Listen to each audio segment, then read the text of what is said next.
Mandag den 6. februar tog vi afsted til Tøse, næst ved Holbæk. Vi fik et lift derhen og tog selv med tog og bus hjem. Det var en ret lang tur. Vi kom til gården, som I ser her, og vi havde faktisk regnet med, at det var en gammel, traditionel gård, og det var en gammel, tyk, gråhåret landmand, der boede der. Men vi blev modtaget af svineproducent Kenneth Øster, som I ser på billedet.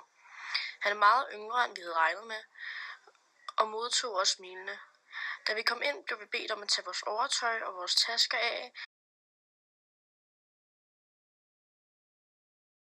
Vi blev ledt ind i et andet rum, hvor vi skulle tage sådan nogle kedeldragter og gummistøvler på.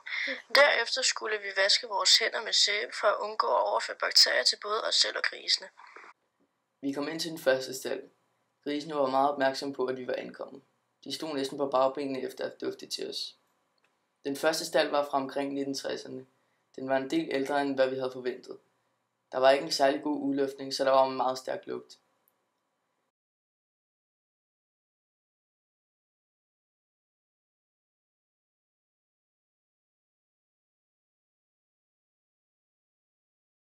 Derefter gik vi ind til den næste stald. På vejen derind så vi der, hvor de producerede grisenes mad.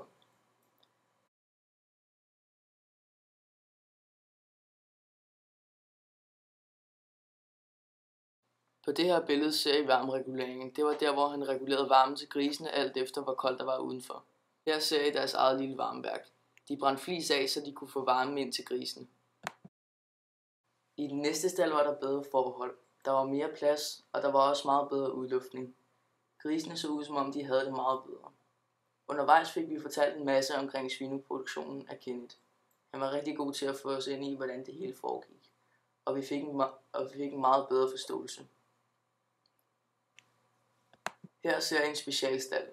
Den er til de svage grise. De får ekstra varme for, at de kan blive raske igen.